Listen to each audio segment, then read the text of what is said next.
Sorry for the delay and sorry for yesterday of the little scare. I was having a fever yesterday, okay? But today I'm still foggy. So I may expect a slightly slower explanation. But maybe it's better or maybe, I don't know. Okay, let's see. First of all, we'd like to encourage you guys. I think most of you have submitted homeworks, which is very good.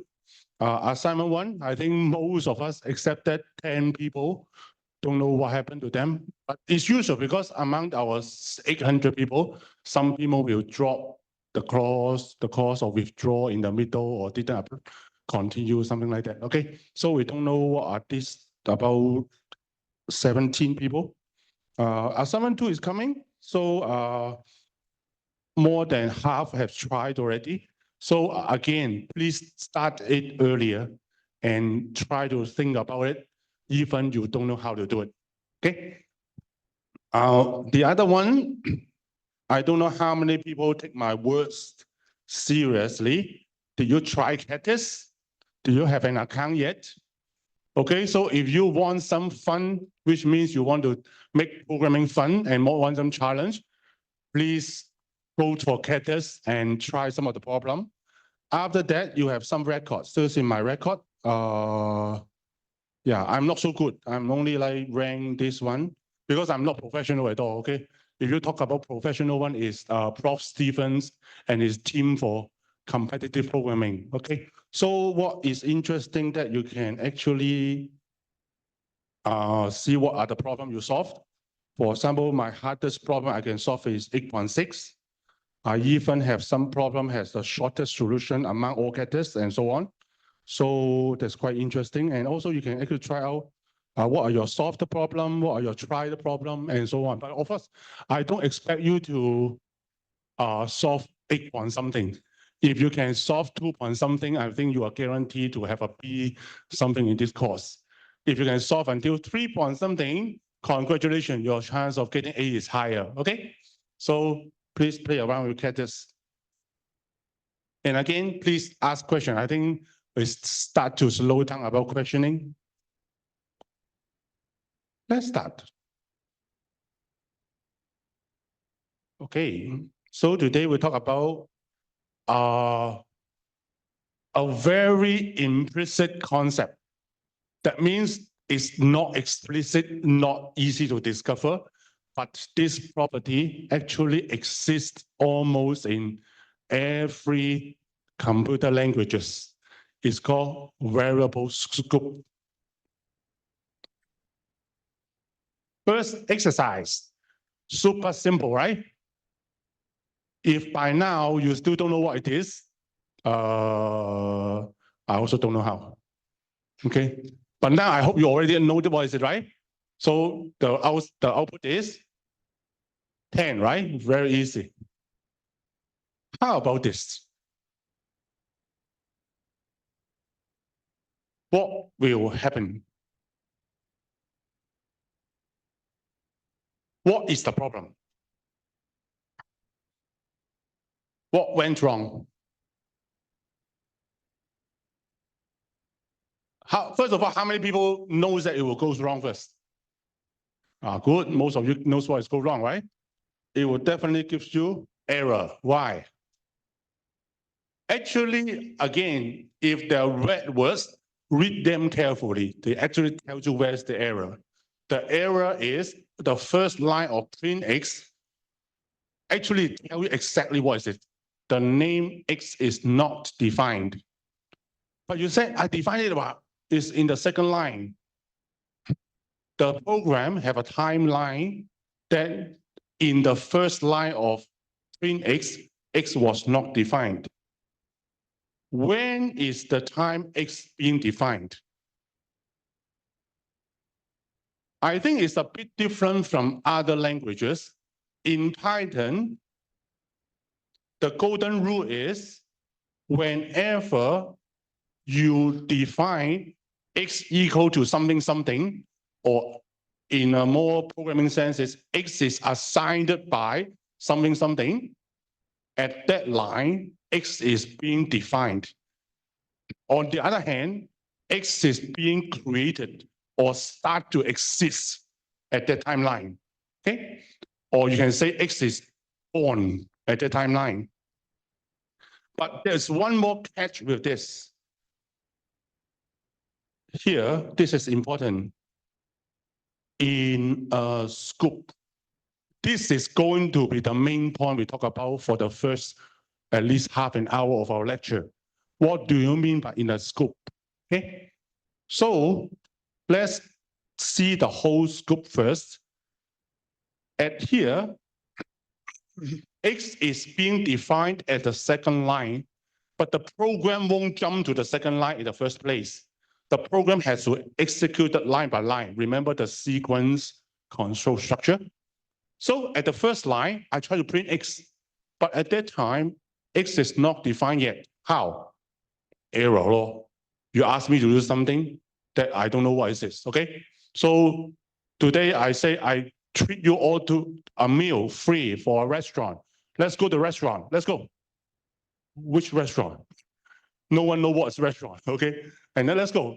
Then it's not defined. Then definitely you don't know what to do, okay? So you have to define the X before you use it. That's actually a norm for every programming languages. However, in Python, the way to create a variable is just simply X equal to something. So before the line X is being defined by X by 10, X is not defined. There's no such things as X. So that's why when you want to print X, of course, you can't find it and it's an error. How about this one? Do you think the answer is, let's say A, B, C, okay? Is it the answer A or B or C? Which one will be the correct output? There will be only one, right? Which one would be the correct output? I'll let you have 1 minute to think about it.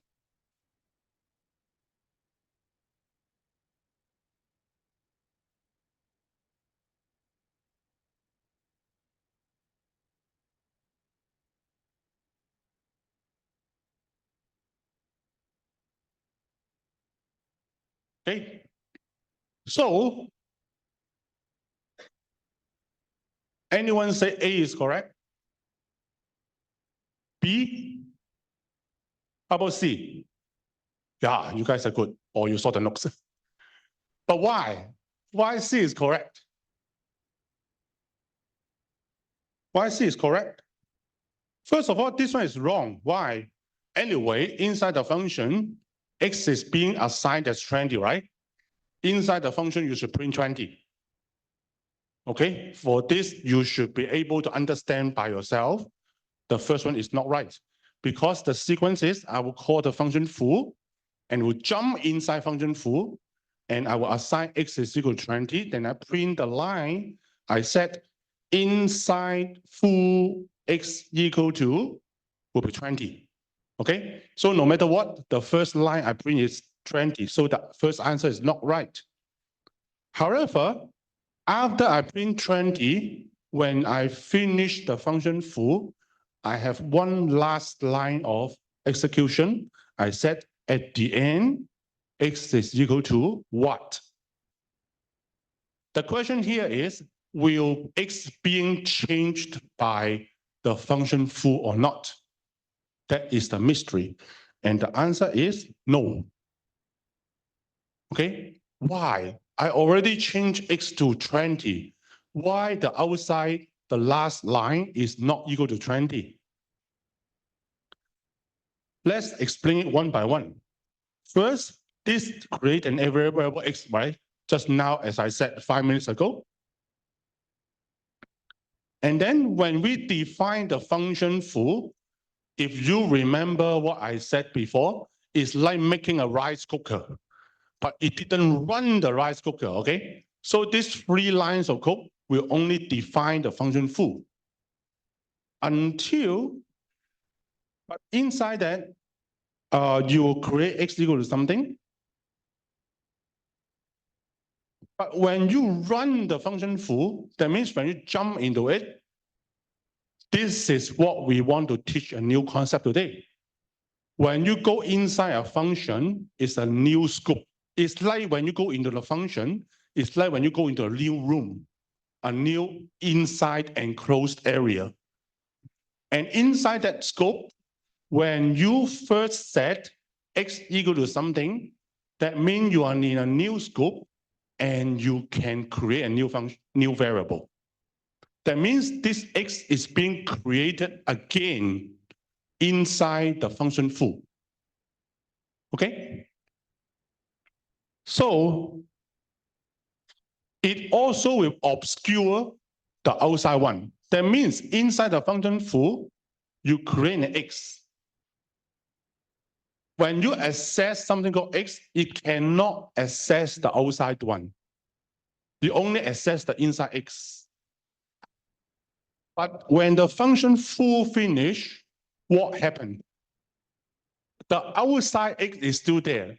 When you are inside the function foo, you create a new x. The outside x outside on top will not be destroyed. It is there, but just saved or hiding somewhere. But you will continue to use the inside x until your foo finish. Okay. So what you can imagine a bit is maybe the x is the name Alan. Okay. So this lecture hall is the function foo. When you are outside globally, when you talk about Alan, who will you talk about? Maybe you talk about Woody Allen. Maybe you talk about the Hong Kong star Alan Tam or some famous Alan, okay? You will not talk about me. But inside this room, when you talk about Alan, it's probably me, okay? Or you have a classmate called Alan, you talk about him. So inside this room, when you talk about Alan, you may need to know, oh, this is me. But after we finish the lecture, when you talk to your mom after you go home, the Alan is not referring to me, maybe referring to Woody Allen, okay? So I just exist in this room. After this room, after this lecture disappear, you won't mention me again. So this is somehow what this local variable did. So what happened is a graphical form is, first, you create an x outside, so the outside x is x equal to 10. When you go into the function foo, look at this. Inside the function foo, you have another x. Do you see that? It's inside and outside. But inside the function foo, because it's a machine inside, when whatever is accessing is referring to this inside x. Okay, it cannot even access the outside x. It can only access this one. But of course, when the function foo disappear, you can see the whole machine will be erased. So it will go back to the outside x. So what is the rundown of the program? So what is really happening is, first, the first line, you create an x. That is the outside x. Or technically, we call it a global x. Global, there's a keyword, okay? Global x. And then these few lines, I define a function foo. But at this moment, there's no x is being created. I just define a function. And now I call the function foo. That means I go to start to execute the function foo. And at the first line of function foo, I create a local x in foo. And at this moment, in this world, there are two x's now. One is the outside global one. One is called the local x. So there are two copies of x. They are totally don't care about each other. No relationship. It just happened they have the same name. Okay. However, inside the x, I will change it to 20. And when function foo finished, I will continue, right? But too bad, the inside x will be destroyed, vanish. No one can trace that inside x anymore. And then when you print the last line, so when it's finished, when you print the last line, you just refer to the global x. This is what is happening, okay? So you need to know when will a variable appear, being born. We call it a lifetime, okay? When is it born? And sometimes when your variable is inside a function, it also will be destroyed, okay? Will vanish. So you need to know where does it exist because it's not very obvious and not visible. So you can see the local function x only survive within the function foo. So if you visualize it, that means within this yellow box is where you can access this x. If you really get lost, I will really want you to try to circle it yourself. Use some pen or something to help yourself to notice where is a variable scope appear. So the inside x is only accessible within a function. Actually, not only the x. If you ever create any variable inside a function, the function will only exist inside. I'm just using a confusing example that have a variable have the same name as outside. If I create a local variable y inside function foo, y will also disappear when the function ends. Okay? And the global x can be accessed anywhere. Actually, the global x can be accessed within the yellow box if you didn't even define the another x, but let's talk about that later, okay? But the global x is called a global variable. That means theoretically, it can be accessed anywhere in the file. And this is what I want to talk about. Will this create an error?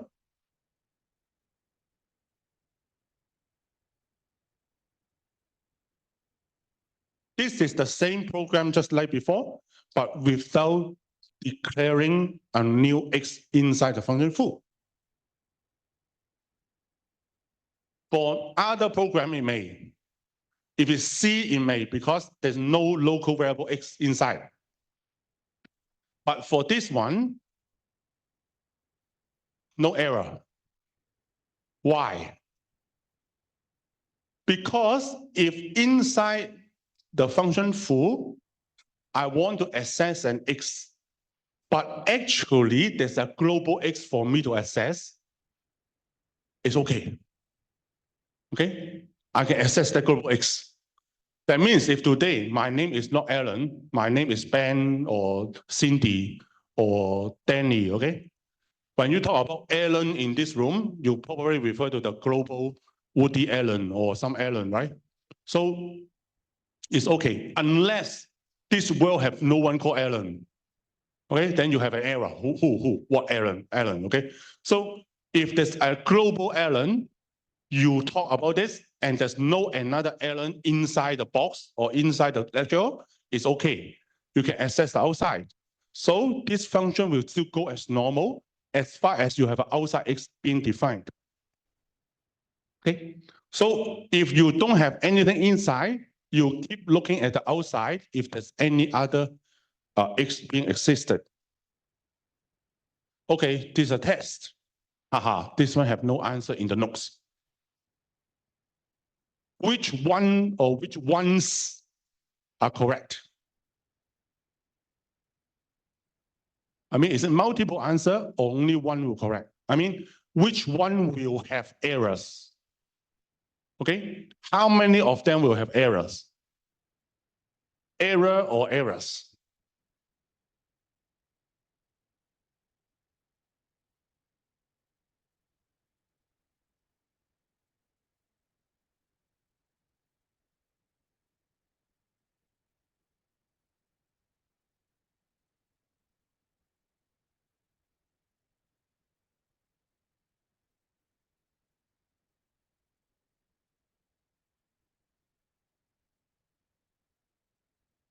Okay.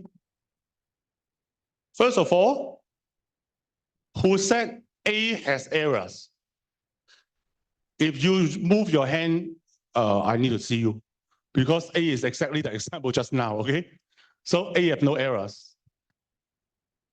Who said B will have errors?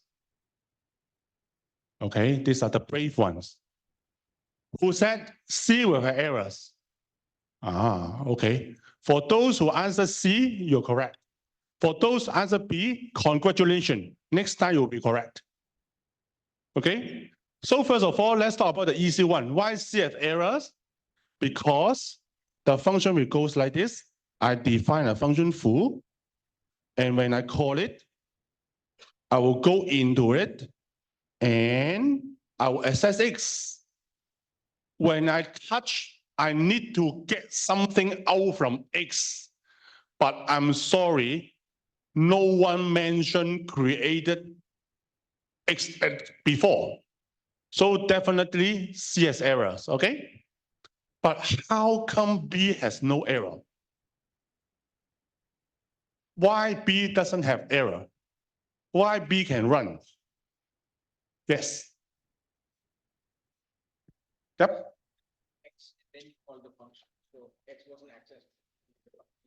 Why is not x not accessed when you define the function?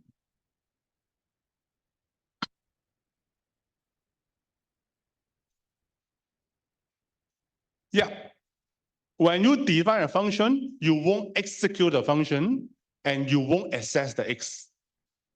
And it's a very interesting property of Python.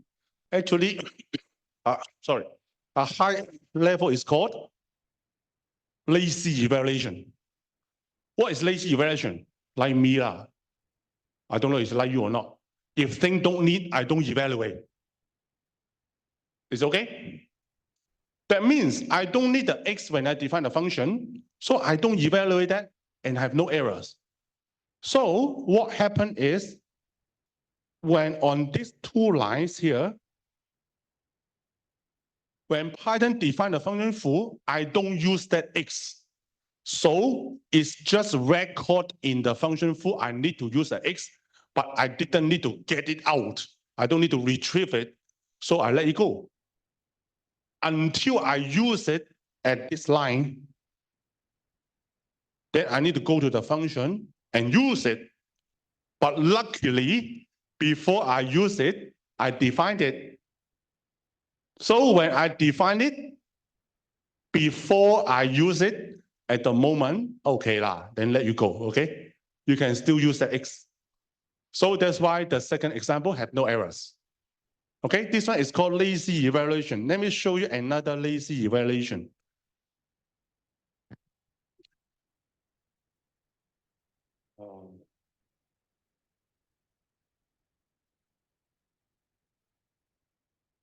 For example, I hope everyone will notice if I say 1 divided by 0, what will happen? Error, right? Python will say error. So if I have an evaluation of, what if I say 1 plus 1 divided by 0?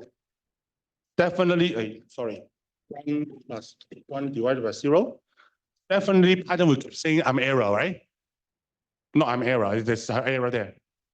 However, let's see this. If I say 2 or 1 divided by 0, what happened? There's a 1 divided by 0 there. Is it going to explode? It went past. Why?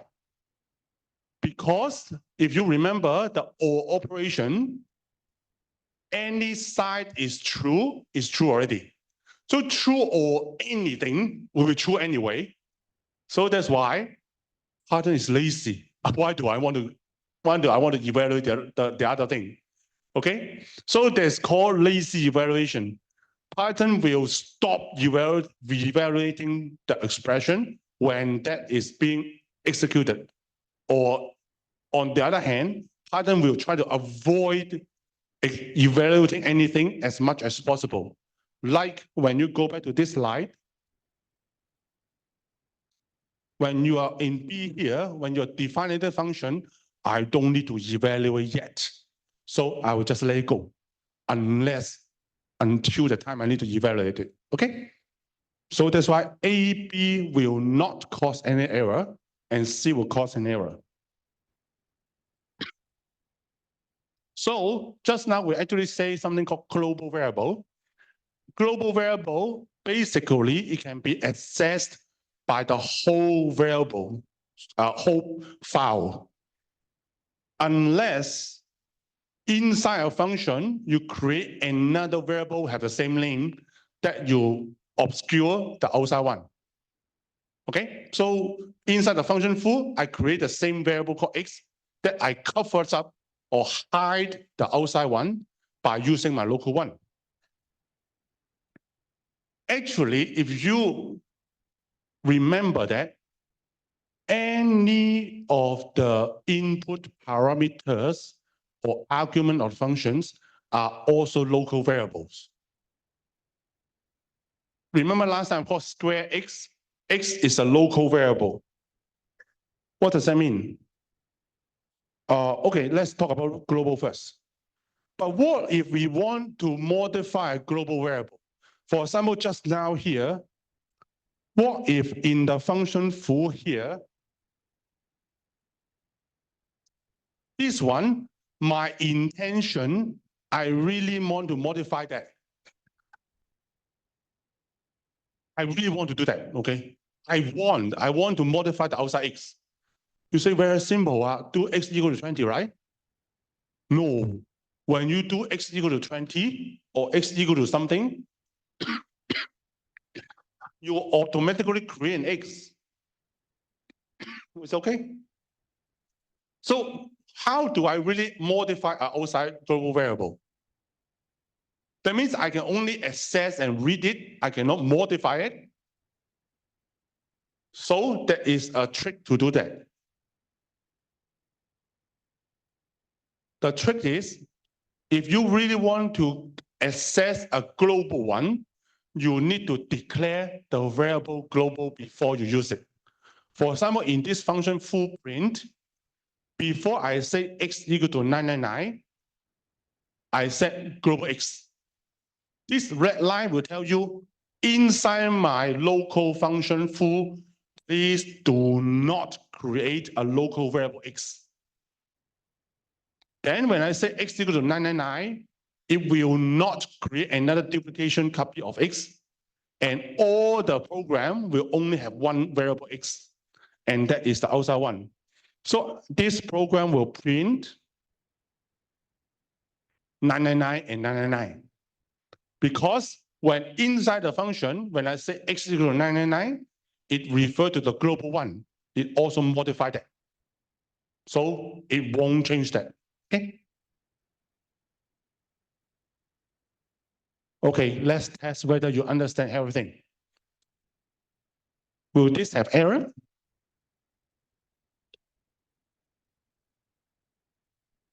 Or what will it print?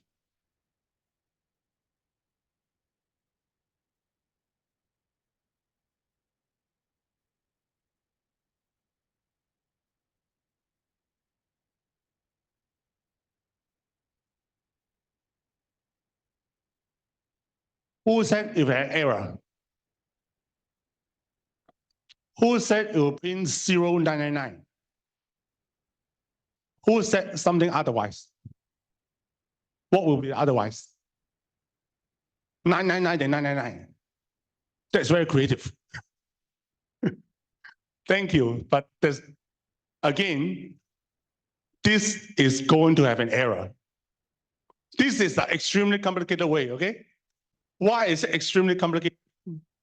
The interesting thing about Python is, what is this variable x now? I didn't declare it global, so it's a local lah, okay? However, the interesting thing is, when you define a function, yes, Python didn't evaluate it, but Python knows there is a local x there. When you know the local x, the first print x has to be the local x. Okay, so the Chinese lang, in one mountain, you cannot have two tigers. You know that, okay? So you cannot have two different x inside a function. So in this full print x function, is one x, which is the local x. But when I execute the red print, too bad, I didn't even initiate that. So that's why it created an error. That is accessing a local x that's not been defined. Okay? So don't do this kind of thing. Okay, let's talk about the local parameters. Remember, we use this soft quadratic equation ABC, right? ABC are three arguments that you pass into a function. And I would like you to know that these ABC are also local variables. They are all created when your function being called. You can deem it as when your function being called is A equal to something, B equal to something. Do I have a pen? C equal to something like that. Wow, good, I have a pen. Yeah, you can actually do that. And this create three variables when you are actually doing the calling this local parameters here. So let's see. Now I actually create a function increment and I pass in an n. And inside that, I set n is equal to n plus 1. And I use x, increment x, print x, increment x, print x. Will it print 2, 3, 4, 5? Another confusing things. Why or why not?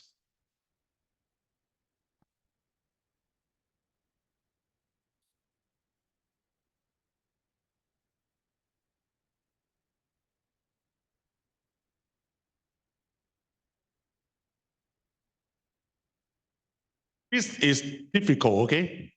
It's either you have to summarize all we learned in the just now half an hour, or enlightened, or you may get mistake, okay? Don't worry. The answer for this is, it will just print 1, 1, 1, 1, 1. Why? I thought I incremented. Why? Let me explain. Increment, again, nothing new. Increment is a function, right? So increment is like a machine, it's a function. I create a global X. The global X is outside, right? Outside the box. What happened? Did you input X into the function? Did you input X into the function? Or you input the value of X inside the function? Am I using some trick English? Do you input X into the function or do you input the value of X into the function? The answer is you are not inputting X into the function. What am I talking about? You are only input the value of X. What does that mean? What does that ever means? You are duplicating the values of X. Copy and paste. Is it okay? Cloning. You know what's cloning, right? One object become two objects. Photocopy. Okay? So the outside one have an X equal to 1. You get the value of X, duplicate it, and put it into N. So inside you have another variable called N. N is having the value of X, but N and X are totally two different identities. They does not relate to each other. They don't even share the same whatever memory or whatever. Is okay? This is hard. Is okay? I will say, if you have a very important document, for example, when you apply for NUS, right? They ask you to submit your passport information. Do you give the passport to NUS or do you give your photocopy of your passport to NUS? You just need to submit the photocopy, right? Why? Your passport is so important. For if NUS destroy your passport or ruin it whatsoever, they cannot bear the responsibility. So for passing through parameters, it's called pass by value. That means you only, listen to this English again, you only duplicate the value. You didn't input the parameter. You didn't input the variable. It's okay? X is X outside. I just share my data with you. I give all my data for you. You copy it, but I won't be involved. So X is outside. And what happened is inside have another variable called N. This N is holding your data 1. And now inside the variable, I change X, N is equal to N plus 1, right? Become 2. If I print inside the function, okay lah. But I didn't. And I finished the function. When I finish the function, what happened? Where does N go? N disappear lah. And when I print X, what happened? Nothing happened. No one have touched X at all. X is X, N is N, okay? So that's why inside a function, when you declare a variable, you kind of protect anything from outside that you won't be able to affect it. So any primitive data type, when you pass into a function, like integer, float, or string, or Boolean, they won't be affected. This mechanism is called pass by value. However, later we'll learn that some other input are not passed by value, like list or dictionary. Those complicated data structure are not, okay? So be careful. But at this point, just learn this pass by value is actually applied for all this called primitive data type. Back to global variable. Actually, please, I know a lot of beginner programmer use a lot of global variable. Please do not do that. Global variable is a very bad disease. It's very convenient. It's like me, when I work, I like to put all the things in my office, like everywhere, okay? My papers on the floor, my record on the chairs, I like to do that, put it everywhere. But it's not going to benefit you for the long run. And usually people don't like that. And also, it's a bad practice anyway, you believe me. 99% of time, if you declare a global variable, there usually is an unchanged constant for everybody to use. For example, if there's one day I need some constant, like pi, or like the speed of light, or like how many kg in a pound, those are constant, usually you won't change. And then you use a global variable. And usually in Python convention, you use a capital letter, okay? But of course, you can do whatever you want, but usually this is a convention in Python. And if you understand all these variables, let's get it more complicated. What if more functions are called? Anyone know what's yearbook? Anyone have yearbook? Those are maybe from school. You know, yearbook, you write something interesting, right? They're all interesting things. For example, this one write, this year is very creative. What scares you most? Something werewolves? Something sharks? What scares you most, Dylan? The unstoppable marching of time that slowly guiding us all towards an inevitable death. Who scares you most, Kathy? Dylan. Okay, it's calling the other one. Okay, so but anyway, it's calling other functions. We are all doing all the times. But why do we want this? Like this. You call function foo, function foo call boo. Okay? And you can see in every of the function and even the global scope, they all have an X. Everyone have an X. And what happened? They all have their own X. The boo have his own X. The foo have his own X because they all declare as their own X. So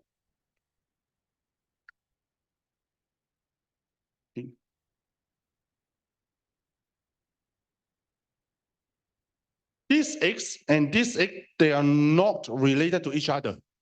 Okay? Each of them has a create. So whenever you create a new function, you will have your own X newly created, and they're not depending on each other and no relationship. So whenever you create new variable inside your function, you can be very happy and safe to use it. Okay.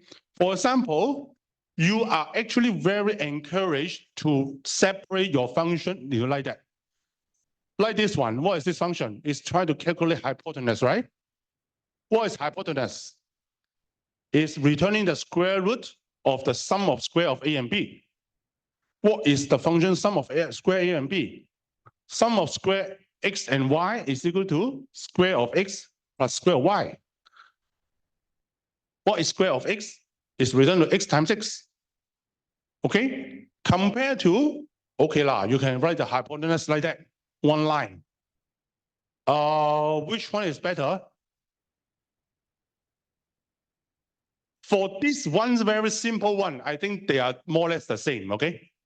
But if you talk about real programming style, think about it. How do I read the function? What is hypotenuse of x? If I read the function, return square root of sum of squares of a and b. Isn't it? I almost read out the formula, but the function name. What is the sum of square of x and y? It's the square of x plus square y. I read out the functions as its function name, and the function is very clear what is it doing. Unless it's not a secret lah. We have students coming back from Facebook lah, YouTube lah, Shopee lah. They said, if you want to keep your rice bowl, write the function like that. Nobody will ever be able to modify your function. Yeah, this is an interesting secret from people who work in those FANG now. The FANGs are the big company. But anyway, of course, you don't want to mess yourself up also. If you want to write nice function, try to compartmentalize, whatever it's again. Try to partition them into nice function, into logical basis. Of course, I would say one line per function is a bit overdoing, but maybe a few lines of function that actually the function name well describing what is the function doing is a good practice. And we would like to talk about the core stack. Anyone watched this movie before? Inception? Anyone? Well, how old are you? Okay, it's an old movie, but handsome guy anyway.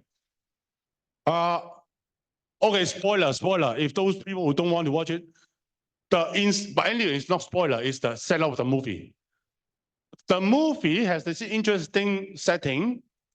DiCaprio, the handsome guy, and a team has a device can make somebody sleep.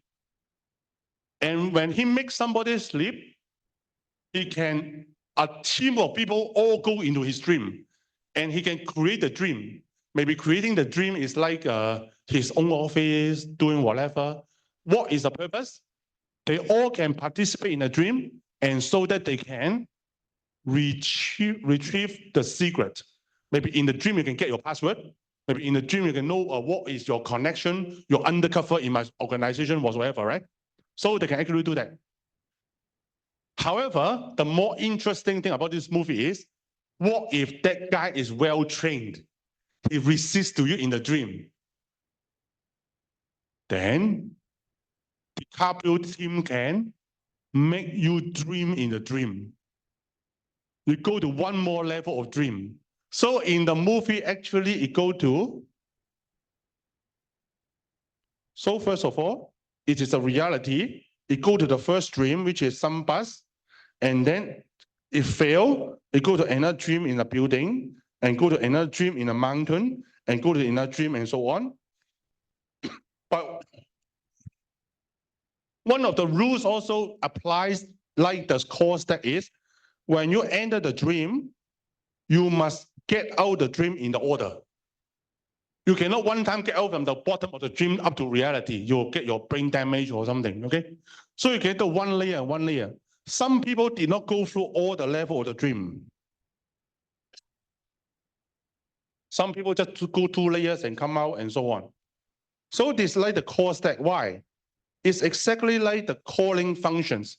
You can think of it, when you go into another layer, it's like going to another function.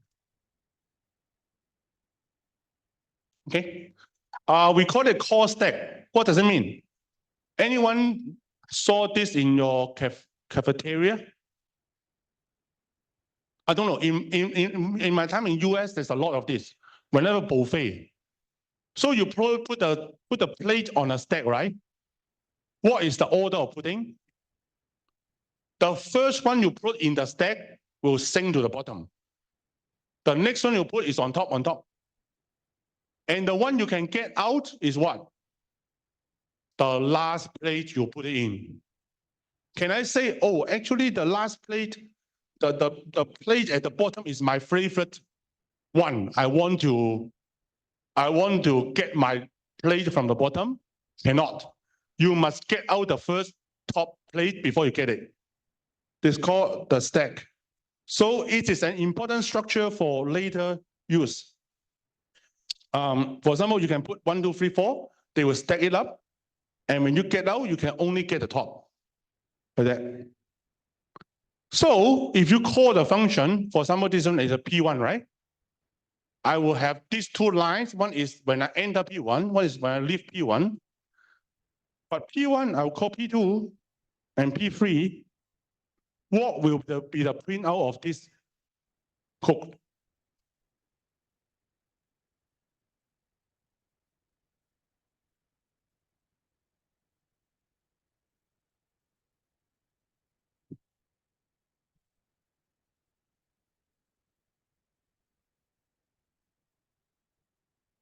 The printout will be like that. Do you see the first in, last out structure?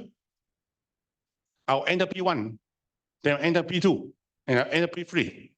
But when I exit P3 first, because it's my deepest layer. Then I exit P2 and P1. And I would like you to learn this skill is called code tracing, okay? When I give you a code like that, you need to know how to trace like following. I will call P1, right? Where does the code goes to? The code will go to start calling P1. Then I will execute the first line saying, enter function P1.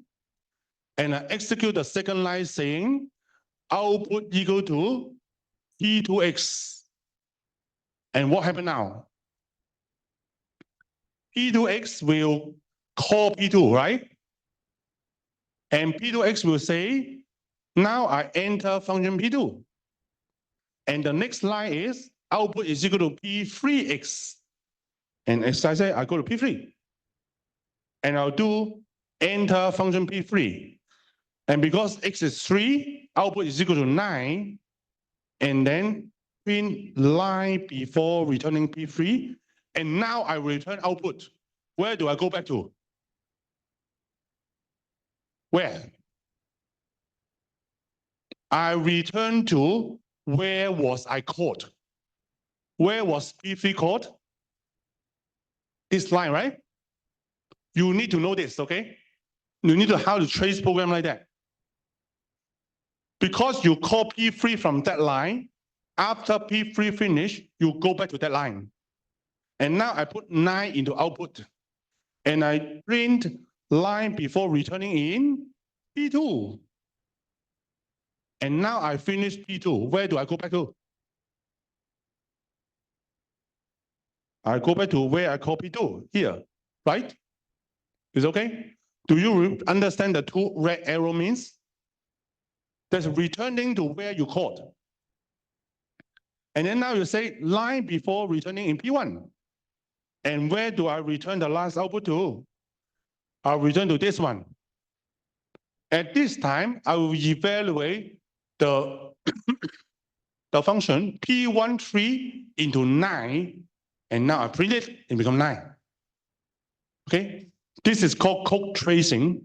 And if you have some code, you need to understand how it's being traced. And you need to go one by one. Any question first?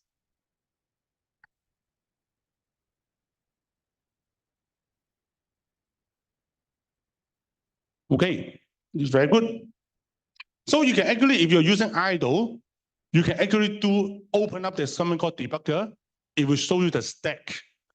The stack is actually saying that, going back here, when you go to P1, you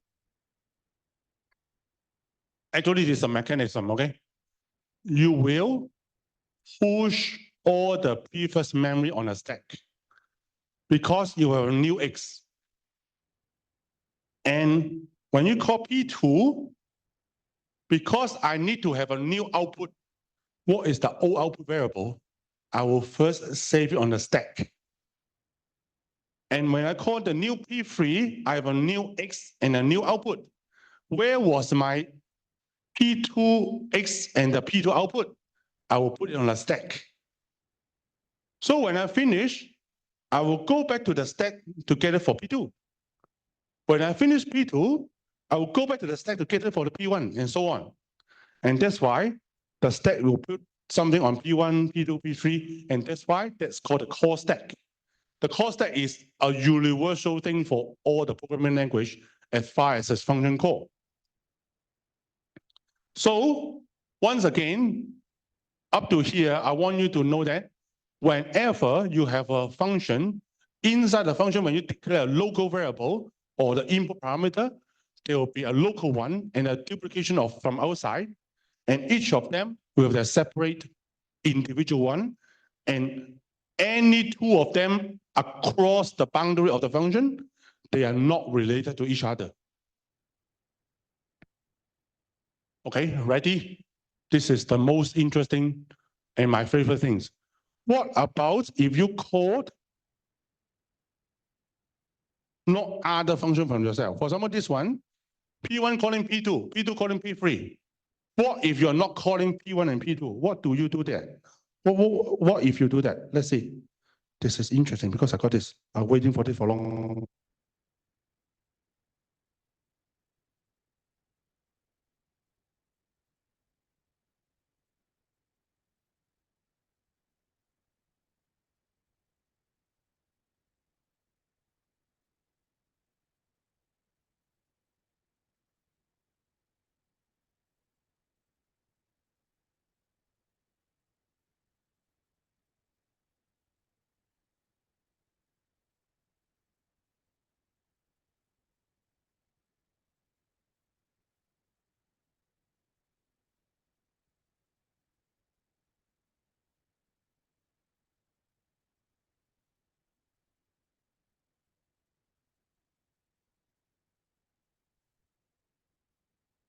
Let's learn about recursions. It's a very important in CS. Recursion means something repeating yourself is a smaller size. And it's very useful because all CS people like me are very lazy. We like to be lazy. One thing we like to be lazy, and the other thing we like to be irresponsible. I'm not saying as a joke also, but it's a mentality, okay? Let me tell you why. A recursion is a function that calls itself. You call yourself and call yourself, and it's extremely powerful, okay? Later I'll show some examples that's very powerful. You are going to solve a big problem by solving a smaller problem, like mini-me, okay? So how do we do that? Let's see. Remember we did this, right? Factorial. What's factorial? 1 times 2 times 3 times 4 times n, right? We already solved it by iterations. Like, don't talk about the code first. This is the definition of factorial. This is so boring. Let's have something more interesting. This is actually not the mathematician who defined it. Mathematicians like to define it this way. Why? Think about it, this one here. Go back to the original definition. This is n factorial. What is this part? N minus 1 factorial, right? If you multiply 1, 2, 3, 4, 5 all the way to n, you chop off the last n, what is the rest? N minus 1 factorial lah, right? So you don't have to do whatever so-called iteration, whatever. Okay, now I need a bit of your photographic memory for a while, okay? Focus on the last part. And ta-da! I'm done. The first part is our last time, the iteration version. What's the last part? It's exactly what I did just now. If you go back to last time, this one, you almost is like reading out the definition here and translate it on code. What is n factorial? N factorial is 1 if n equals 0 or 1, or n times n minus 1 factorial. Read again. Factorial for n is equal to, if n is 1 or 0 lah. I didn't do the 0, 1. This is my mistake. If n is 1 or 0, I return 1. Otherwise, I return n times factorial of n minus 1. I didn't cheat you in anything. That is the complete code. And I'm done. Okay? So, of course, this is a lazy one. You can make it even shorter.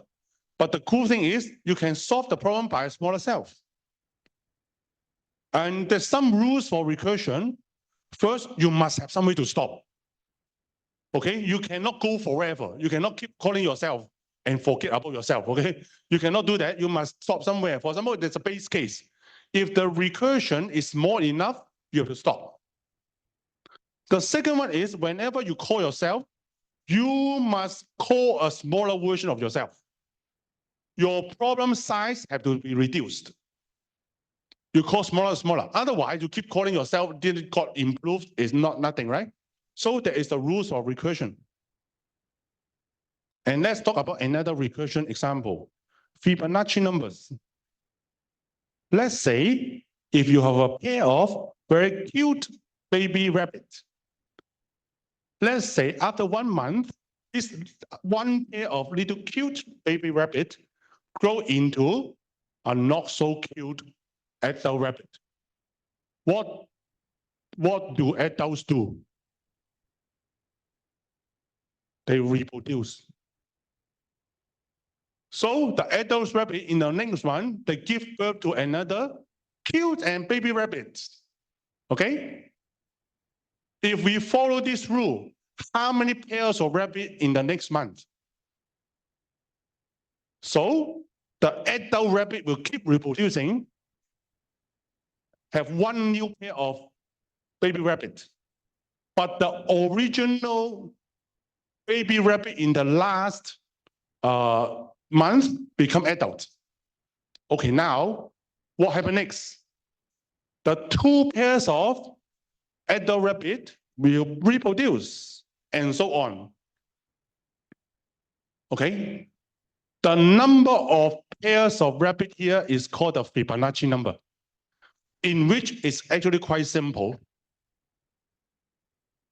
Is 1 plus 1 equal 2, 1 plus 2 equal 3, 2 plus 3 equal 5, 3 plus 5 equal 8. It's okay? Fibonacci number of each one is just the 2 add up to become them. It's called the Fibonacci number. You say, hey, wait a minute, we don't care about rabbit. We are engineering students. Why do we want to care about rabbit?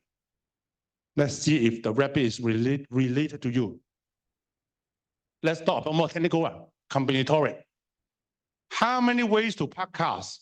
Let's say you have 2 types of cars. One is bus, one is car, and a bus need 2 parking spaces. The little car need 1 parking space. If I give you 1 parking space, how many different ways you can park a car? Well, you say no chance that you can only park 1 car, right? It's 1 way. How about you have 2 parking spaces now? Then I have 2 ways now. I have a choice. I can either park a long bus or I can park 2 cars. And how about 3 parking spaces?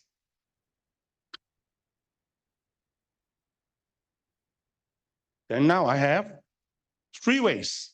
I can park a small car first, then a long bus, or long bus first, then a small car, or 3 car. How about 4 car parking space? How about 6 and 7, and so on? Well, if you observe the way, interestingly, is the Fibonacci number again. Fibonacci number, appear everywhere in our life. Okay? So if I have n parking space, why is it Fibonacci number? Because actually, I don't need to think about the problem too seriously. If I have n parking space, let's say 1,000 parking space, I only need to consider the last car. The last car is either a small car or big car. There's no other choice. If the last car is a small car, how many ways I can park? The number of ways of n-1 parking lot law. Is it okay? Then if the last car is a bus, how many ways I can park the car? n-2 park number of ways. And then how do I know n-1 and n-2 how many ways? I don't care. Use recursion, no? Okay? So at the end of the day, you have this formula. Fn is equal to Fn-1 plus Fn-2. And ta-ta. So the code is very simple. But I want you to know, even in nature or in art, we have all this Fibonacci number. They are actually arranging in Fibonacci what numbers, the helix. You say, oh, Da Vinci is so cheap now. His Asian guy is too old. No. Your Apple logos or your Ferrari logo, they're all Fibonacci. Okay? Or even nature, they have a lot of Fibonacci. Do you notice that you are Fibonacci? Why? Do you know that your hand, the first two segments add up is your third segment's length? Your second and third segment, and that's why you can curve. This is told by my one of my famous doctor in NUH surgery. That means your first two add up to be your third length, the two and third add up to be your fourth, and so on. And that's why you can feast. It's a Fibonacci, okay? That's why we always say, if there's a God creator, then he must be a mathematician, okay? After all, Fibonacci is just that, okay? Sorry, after so long description, the code is just like that. If Fibonacci n is equal to 1 or 0, you just return 1. Otherwise, you return Fibonacci n and n-1.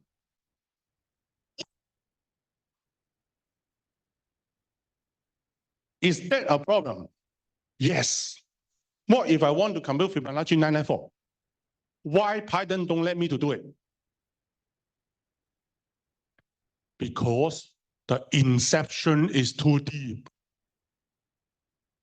Do you see what's the error? The error said recursion error, maximum recursion depth. Python has a limitation of recursion depth. So you cannot get into the code, the stack too deep. How to correct it? First, try not to call too deep. Second, there's actually a system package, you can change that. But usually people don't change that because that's actually not the real use of recursion. You cannot go so deep, okay? But these techniques, how deep you can go, you should learn it in the next level. So go to whatever CS1010E something, 2040C, 2040S, 2040 without anything. They will teach you how many recursion you go up to. But don't be so happy. Even you want to compute Fibonacci 50, it's not like it will kill you. You will be like waiting for so long, it didn't finish. Okay? Because your computer will somehow compute it for you. But it can be 5 minutes, can be 1 hour, can be a few days. This is the next level also in CS2040 about efficiency. However, I think I would like you to know until now, the challenge is maybe you can try to go home to try to program. How can I compute Fibonacci that is more than 100, 1,000, and compute them fast? Okay, the answer will be revealed at lecture 9 or 10 something, or you can go ahead to read the notes. Okay. And lastly, there's some Google Easter eggs. I don't know if anyone knows what is Easter eggs. You can try to go Google and search for recursion. And what does it tell you? Google will say, do you mean recursion? And you can click recursion and go in, and Google will ask you, do you mean recursion? And go on. Or you can try other things like, do you try to do a barrel rolls? So you can go to Google and try this mistake. Do a barrel roll. What happened? Hey, wait. Boo. Okay, there's other Easter egg. You go and try, okay? That is called Google Easter egg. Google like to do this. Google likes to do a lot of interesting, fun, but no use thing. Okay, they have this mini project thing in the. Hey, sorry, I didn't record it. Yeah, so for those people, yeah, let's do it again. For those people who, yeah, so do a Google roll, yeah, do a barrel roll, okay? Okay, so there's a recursion, but it's a good time we compare about what is the difference between recursion and iteration, okay? Just now we have this, right? One version is recursion, one version is iteration. Why we want to do that? Or is it possible we interchange them often? And I want to say beforehand, every practical exam is CS1010E. The first part is I will ask you to write a simple function in both forms. One in recursion form, one in iterative form. It's guaranteed, okay? It's not a tips. It's a learning objective, and you need to know how to do that. Wow, Taylor serious. Anyone remember this nightmare? Okay, but anyway, I don't need you to really understand it. For example, how do we compute sine? Yeah. There's a terrible course that teach you how to. I don't need you to know it. I just ask you to have a religious faith. Just accept it is true. Okay? Just accept this. I don't need you to understand it. Okay? Why? I just need to use it. In real life, how does your calculator or computer compute sine? It's using this formula. But is it really using this formula? Because you just compute the n terms, the n minus 1 and so on, right? For example, it's just quite mechanical. N is equal to 0, this is equal to, this is equal to 0, this 0, this 0, and that's why it becomes x. If n equal to 1, this is 1, this 1, this 1, that's why it's minus 3 and so on, right? You just have to compute that. In real computation, in our real computer, we don't need the infinite precision. We don't need to compute until infinite many. Let's say we just need to compute k terms. Actually, later we'll find out if k is 5 or 6 is already enough. Okay? We just need to compute that for sine.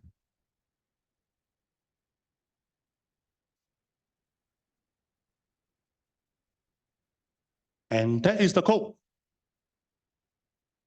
I don't need to know why is it. Okay, I just use it. Okay? Is it not very difficult? I hope it's not difficult. I try to sum up all these terms, right? And what is the term? The term is every time you have a different n, right? So n is in the range of 0 to k. Right? And then what is the term? The term is this messy guy, right? What is that messy guy? If you see bit by bit, it's just a direct translation. This one is negative 1 to power n, right? This one is factorial. This one is factorial. 2 times n factorial, right? And this one is x to power. That right? You just translate that formula into that, and that's it. And How do I know it's working or not?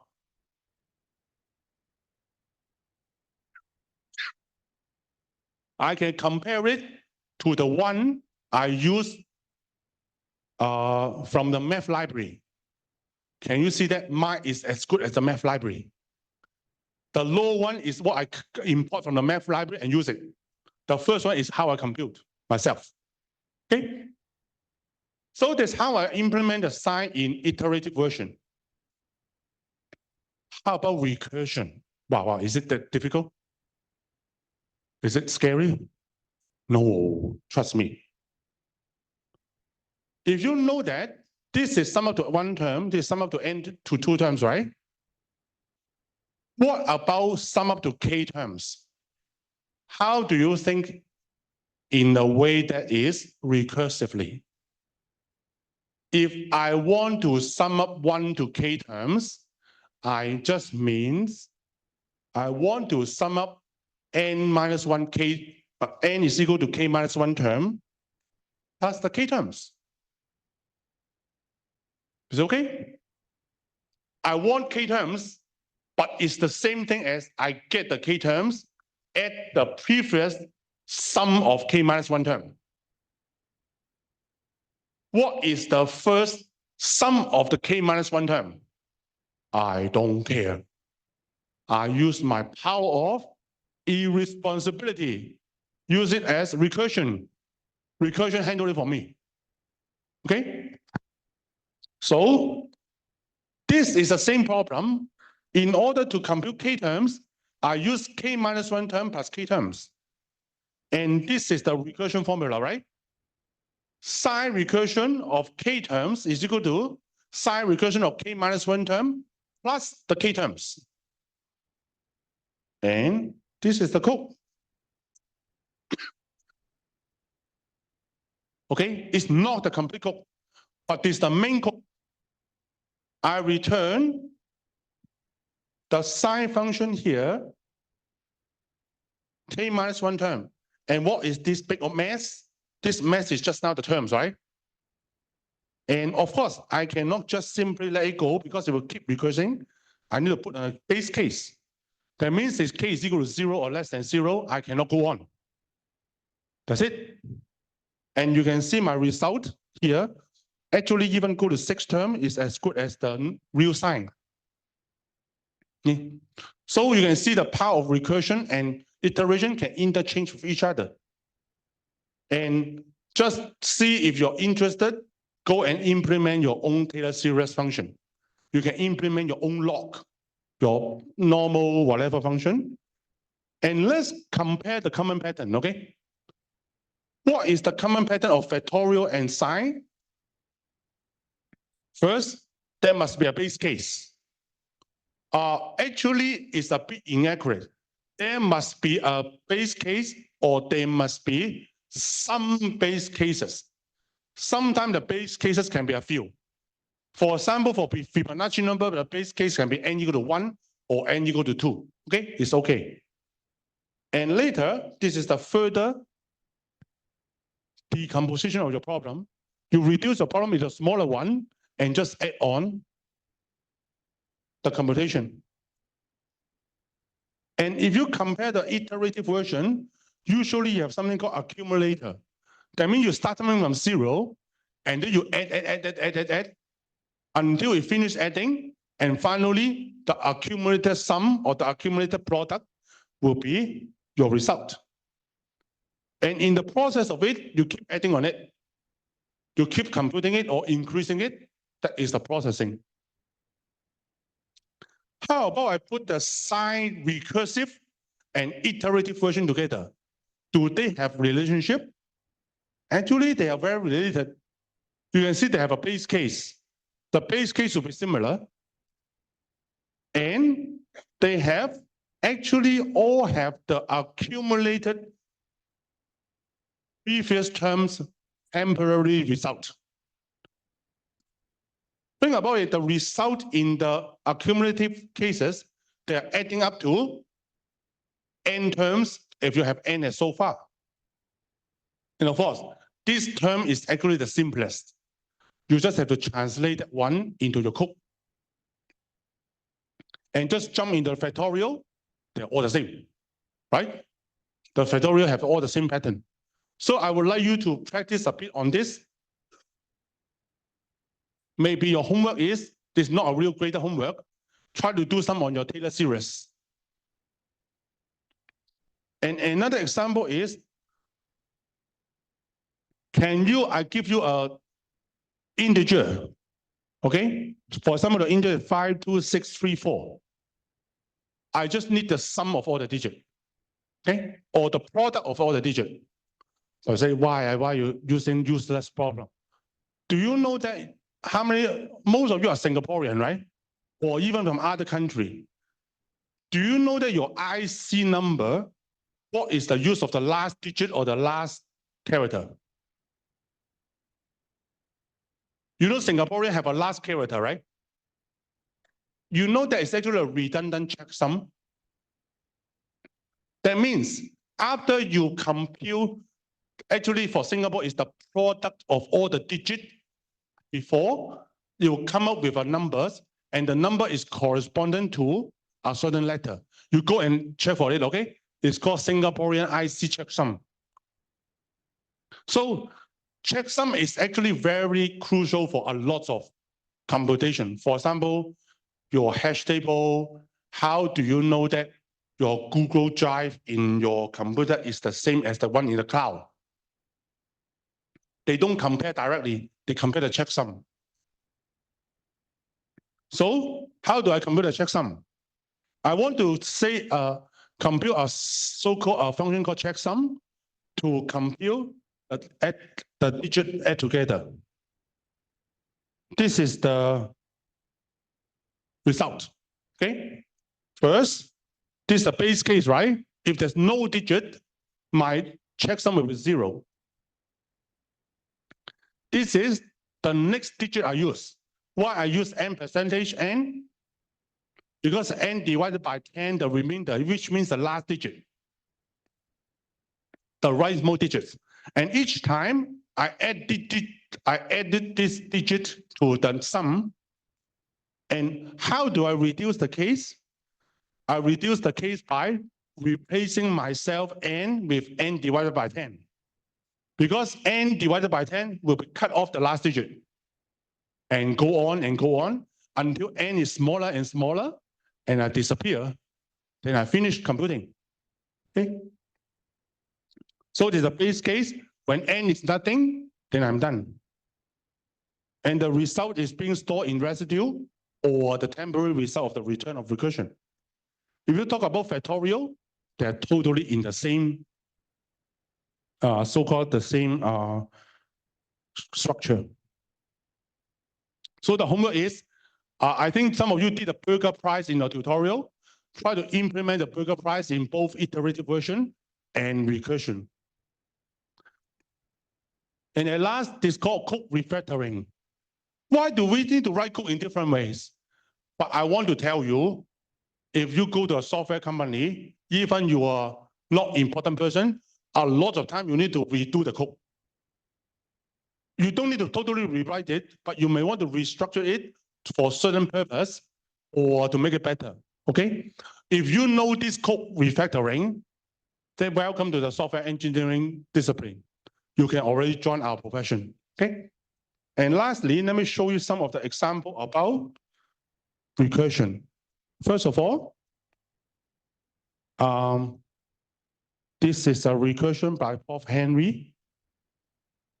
Okay, oh, this one.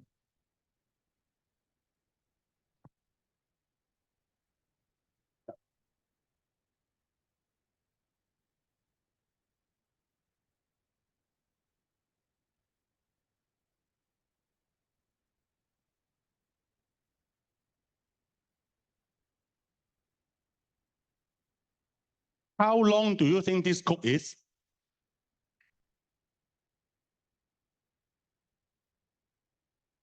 Only this, how many lines?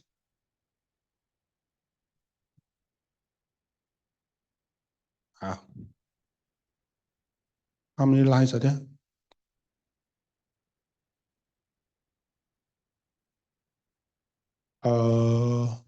This is line 28. This is line 3, so it's only 25 lines of code. And it's drawing this graph. Okay? But of course, it's slow, but it's recursion.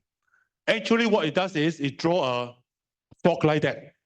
And at the end of the fork, it repeats itself, a smaller self. And you just keep drawing, okay? And second, let it draw first. Let me do the second example. The second example is a very computer science game called Tower of Hanoi. How does this game go? Let me do it. Okay. What does it do is, your goal is to move all the 3 disks on the left to the right. But the rule is very simple. First, you must move one at a time. Second is, you cannot move a bigger one on top of a small one. So let's see. For example, I can move this to this, this to this, this to this. Oh dear, I'm wrong. Let's reset. This to this, okay. This to this, this to this, this to this, this to this. And ta-da! Yes, okay, and so on. But the problem is, what if I want to move 4? 4, then how? 4 is like this, is it? No.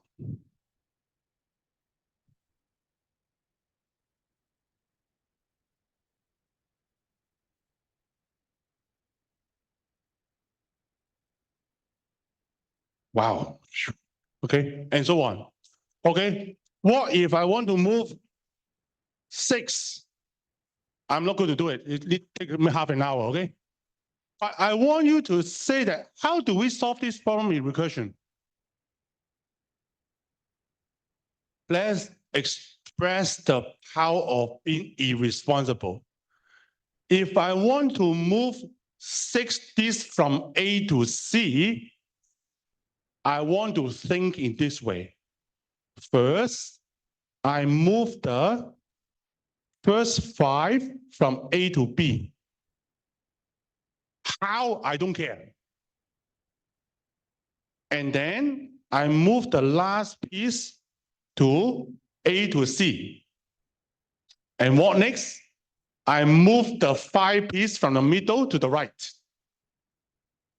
Is it okay? Is it cheating? If you use recursion, it's not cheating. Because then your question is, how do you move the 5 piece from left to middle? Let's use the power of being irresponsible. I do it for recursion. Okay, so let me show you the code. This is my code of solving the Tower of Hanoi. You're still drawing.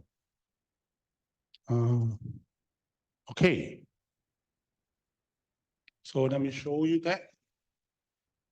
Let me show you the Tower of 1, 2, 3 first. Okay, done already. So you can see the tower is like that. Start from 1, 2, 3 on the left, right? And then move piece 1 from 0 to 2. So move 1 there, and move pieces 2 from 0 to 1, right?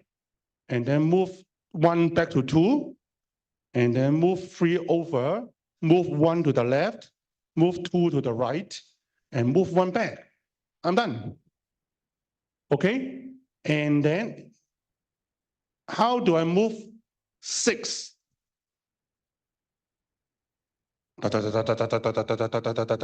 Okay? But I know that it's hard to believe. Every move is valid all the way from here. You see 1, 2, 3, 4, 5, 6. And every move is actually valid until finish here. Finish, yeah, on the right. And I can show you later, I can move for 10 pieces, even 11 pieces, whatever, I have no problem. I can move 100 pieces, it just takes too long. But the miracle is, what is the code? The code is only these 4 lines. The other code is just for printing for pretty purpose. What is these 4 lines? The 4 lines is, I first calculate, because I want to move the whole stack from a source to a destination. So I calculate the number, which one is the other one. The immediate one the mediate one I can move to. So I move the towers, I move n-1 pieces from the sources to the immediate one first. And then I can move the 1 piece from the source to the destination. Then I move the rest of the others back to the destination. And that's the code. The rest, believe me, is just for printing, okay? You can see the best is just for printing the move, and this is actually the code for printing the towers, and so on. So if you want, you can even do many 9, 8, 7, 8. You can compute for you. Okay. Yeah. How long does it go?